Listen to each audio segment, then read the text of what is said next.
История музыки часто выглядит как сияющая галерея великих имен, окруженных почтением и благоговением. Но стоит прислушаться внимательнее, и под симфоническим блеском открывается совсем иной слой. Мир композиторов никогда не был пространством безмятежного, взаимного восхищения. За кулисами великих премьер бурлили личные антипатии, эстетические войны и яростные столкновения характеров. В этом выпуске я предлагаю взглянуть на музыкальный пантеон без прикрас. Вспомнить резкие, язвительные и подчас беспощадные высказывания великих творцов друг о друге. Эти фразы не просто калейдоскоп личных обид. Это живые маркеры эпох, отражение творческих конфликтов, эстетических революций и непримиримых культурных позиций. И, возможно, вы сами удивитесь, насколько безжалостными к своим коллегам были те, кто создавал самые возвышенные страницы мировой музыки. Итак, начнем с Михаила Ивановича Глинки. Игорь Федорович Стравинский говорил о нем так. «Бедный Глинка, своего рода русский Россини, был обетховенизирован и превращен в национальный монумент». О самом же Стравинском часто высказывался Сергей Сергеевич Прокофьев. Например, следующее. «Бах полный фальшивых нот». Или таким образом о его музыке. «Бахизмы с фальшивизмами». Прокофьева однажды язвительно подколол Дмитрий Дмитриевич Шостакович. И эта оценка очень закрепилась за ним. Было сказано следующее. И, между прочим, он так и не научился правильно дирижировать оркестром. В то же время по Шостаковичу с удовольствием проезжались кто только мог. Виктор Евсеевич Суслин, соратник Галины Ивановны Уствольской, например, охарактеризовал Шостаковича как халтурщика в трансе. Прокофьев язвил «наш маленький Маллер». А Стравинский после премьеры оперы «Леди Макбет» Мценского уезда заявил, цитирую, «Он очень разочаровал меня в музыкальном и интеллектуальном отношениях. «Леди Макбет», собственно, не является сочинением музыканта. Она, конечно, продукт той полнейшей индифферентности, которую проявляют в отношении музыки Советы». В свое время много высказывались и о Сергее Васильевиче Рахманинове. Например, Александр Николаевич Скрябин. Цитирую. «Странный человек этот господин Рахманинов. Несомненные творческие успехи, вроде фортепианного концерта, соседствуют у него с полной музыкальной беспомощностью, как в невообразимой первой симфонии. Но, увы, я не смогу сейчас с дурно скрываемым злорадством рассказать вам о том, как я, в свою очередь, думал, что Рахманинов просто композитор, а оказалось еще и свинья. С самого начала человек этот не вызывал у меня никакого отдельного интереса. Правда, даже невооруженным глазом было заметно, что способности его неординарны, однако для меня в том не было никакой нужды. Я видел перед собой просто очередного, более или менее талантливого, даже пускай гениального музыканта, композитора, но не более того. Дело опять шло о человеке со своей обычной жизнью и деятельностью, а никакими сверхзадачами здесь и близко не пахло. Я-то думал, что Рахманинов всего лишь композитор. Да так и оказалось, всего лишь композитор. Исполнительскому мастерству Рахманинова любил дать оценку Прокофьев. Например, вечером концерт Рахманинова, первый в Париже за всю его жизнь. Жаль, что в программе нет Бетховена, это лучшее, что удается Рахманинову. Баха он играет хорошо, Шопена неровно, технику ошеломляюще, но лирику вычурно и со вбиванием гвоздей. Себя плохо. Убивает собственную поэзию, которую на старости лет забыл, заместив виртуозностью. Или следующее высказывание. Программа. Нет, Рахманинов продал свою душу черту за американские доллары. Вальсы Шопена, рапсодии Листа, вариации Моцарта, собственная полька – ужас. вместо того, чтобы играть по крайней мере 3/4 из своих сочинений. Зато успех и много долларов. Я рад успеху нашего любимца и рад, что разоренный большевиками Рахманинов отыграется на Америке. Но мне жаль, что он разменивается на такую публичную программу. Вероятно, в корне лежит не один практический расчет, но и глубокое презрение к американцам. В России он не сделал бы этого. Лайк и подписка помогут мне раскрыть еще больше музыкальных историй. Продолжим о русских композиторах. Нелестно высказывались и о Модесте Петровиче Мусоргском. Петр Ильич Чайковский так вообще в одной из своих рецензий разнес его оперу «Борис Годунов» в пух и прах. Цитирую. «Я изучил основательно Бориса Годунова. Мусоргскую музыку я от всей души посылаю к черту. Это самая пошлая и подлая пародия на музыку». Балакирев был более краток. Мусоргский почти идиот. Доставалось и Чайковскому. В свое время член могучей кучки и профессор Петербургской консерватории Николай Андреевич Римский-Корсаков сделал следующий вывод о музыке Чайковского. А именно, музыка Чайковского свидетельствует об отвратительном вкусе, но гению это позволено. А вообще бездарную, на его взгляд, музыку Римский-Корсаков называл одним словом – рубинштейновская. Очень неожиданно, правда? Ну и о последнем русском композиторе в этом списке – о Скрябине. Игорь Федорович Стравинский дал оценку музыке Скрябина как тяжелому случаю музыкальной эмфиземы.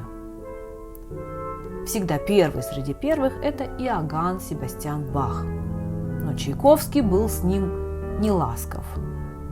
Бах велик, но скучен. Вольфгангу Амадею Моцарту также досталось. Прокофьев, видимо, сомневался в его гениальности. Говорил, что за гармония у него, тоника, субдоминанта и доминанта. Впрочем, и сам Моцарт, видимо, недоумевал, но скорее от темпов своей работы. Я пишу, как свинья мочится. Коллеги осуждали и Рихарда Вагнера. Так Джоаккино Россини как-то писал, мол, у Вагнера есть приятные моменты, но ужасные четверти часа. А вот Роберт Шуман уверенно заявлял, Вагнер не может написать подряд 4 такта не то что красивой, а просто хорошей музыки. Гектор Берлиоз также подвергался нападкам коллег. Например, его коллега Феликс Мендельсон откровенно поносил его и не один раз. Например, следующее. Берлиоз обычный чокнутый. В нем нет ни капли таланта. Так после того, как прикоснешься к его нотам, нужно помыть руки. Или вообще вот так. Пустое дергание, хрюканье и повторяющиеся выкрики. Бедный Гектор. Впрочем, он тоже не подарок.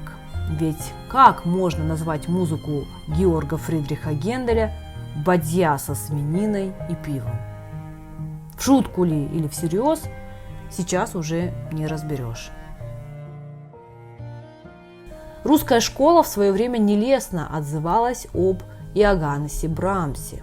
Так Сергей Иванович Танеев называл музыку Брамса отвратительной и беспомощной гадостью. А Чайковский оставил после разгромную характеристику его музыки, а именно следующее. Играли подлеца Брамса. Экая бездарная сволочь. Меня злит, что эта самонадеянная посредственность признается гением. Но русская школа и до Брамса не очень принимала некоторых мастеров из-за рубежа. Так, например, Глинка так высказывался о музыке Листа, как об отвратительной котлетной музыке. Не дать, не взять, как говорится. Позже прошлись и по Марису Равелю, Так, заслышав его музыку, Танеев сквозь зубы и с нескрываемым раздражением мог кинуть: «Всякая Равель пошла». Стравинский же характеризовал его как самого точного из швейцарских часовщиков. Сам же Равель открыто язвил про Клода Дебюсси. Цитирую: «Вошло в обычай ежегодно подвергать господина Дебюсси нападкам подобного рода. Мы уже узнали, что открытием своей гармонической системы он всецело обязан Эрику Сати, особенностям своего театра Мусоргскому, инструментовкой римскому Корсакову. Теперь же мы узнали, откуда произошел и его импрессионизм. Ну что ж, ему, несмотря на бездарность, не остается ничего другого, как оставаться самым значительным, самым глубоко музыкальным из современных композиторов». Также осталось задокументированным и высказывание Равеля о Камиле Сен-Сансе. Оно звучит так: «Мне сказали, что Сен-Санс сообщил восторженной публике о том, что с начала войны он сочинил музыку для сцены, мелодию, элегию и пьесу для тромбона. Для музыки было бы лучше, если бы вместо этого он делал гильзы для снарядов». Ваш лайк – это маленькая благодарность за музыкальный экскурс. В 20 веке столкновение композиторских вкусов продолжались множиться и колкие замечания. Лучше бы он убирал лопатой снег, чем черкал по нотной бумаге. Такой незатейливый совет когда-то дал Шонбергу немецкий композитор Рихард Штраус. Не знаю, был ли он услышан Шонбергом. Стравинский также как-то обобщил факт наличия композиторского опыта Оливье Мессиана в том, что он просто имеет вместительную чернильницу. А после прослушивания пьесы Джона Кейджа 4 минуты 33 секунды он сказал: «Мне не терпится послушать его более развернутые произведения». Мне кажется, что Кейдж на это все же не обиделся. А вы как думаете? Как воспринимать радикальные эксперименты? Как угрозу традиции или как необходимую часть развития музыки? Людвиг ван Бетховен о Россини. Россини стал бы великим композитором, если бы его учитель как следует шлепал его по заднице. Однажды, спустя много лет после завершения 32 вариаций на оригинальную тему для фортепиано до минор, Бетховен как-то услышал это произведение. Каков был вердикт музыканта, как вы думаете? А вот следующий. Это я написал этот бред? Ну и осел же ты, Бетховен. Джоаккино Россини дал следующую оценку оперы «Лоэнгрин» Вагнера. Оценить оперу Вагнера «Лоэнгрин» с первого раза просто невозможно. Но слушать ее второй раз я точно не собираюсь. Собственно, отпадают и все вопросы. Цитата же Вагнера про Шопена осталась на века. А именно вот это. Шопен – композитор для правой руки. Из дневника Чайковского 1886 года можно очень многое узнать о его музыкальных вкусах. Мало того, что однажды он признался, цитирую: «Я боюсь Бетховена, как боятся большой и страшной собаки». Так есть и более подробное этому объяснение. Вероятно, после моей смерти будет небезынтересно знать, каковы были мои музыкальные пристрастия и предубеждения, тем более, что я редко высказывался в устном разговоре. Начну с Бетховена, которого принято, безусловно, восхвалять, и повелевается поклоняться ему как Богу. Итак, каков для меня Бетховен? Я преклоняюсь перед величием некоторых его произведений, но я не люблю Бетховена. Мое отношение к нему напоминает мне то, что в детстве я испытывал насчет бога Саваофа. Я питал, да и теперь чувства мои не изменились, я питал к нему чувство удивления, но вместе и страха. Он создал небо и землю, он и меня создал, и все-таки я хоть и присмыкаюсь перед ним, но любви нет. Бетховен заставлял меня трепетать, но скорее от чего-то вроде страха и мучительной тоски. Баха я охотно играю, ибо играть хорошую фугу занятно, но не признаю в нем, как это делают иные, великого гения. Гендель имеет для меня совсем четырехстепенное значение, и в нем даже занятности нет. Глюк, несмотря на относительную бедность творчества, симпатичен мне. Чайковский высказывался и о Вагнере, а именно следующее, цитирую. «В сущности, Вагнер не может нравиться русскому человеку.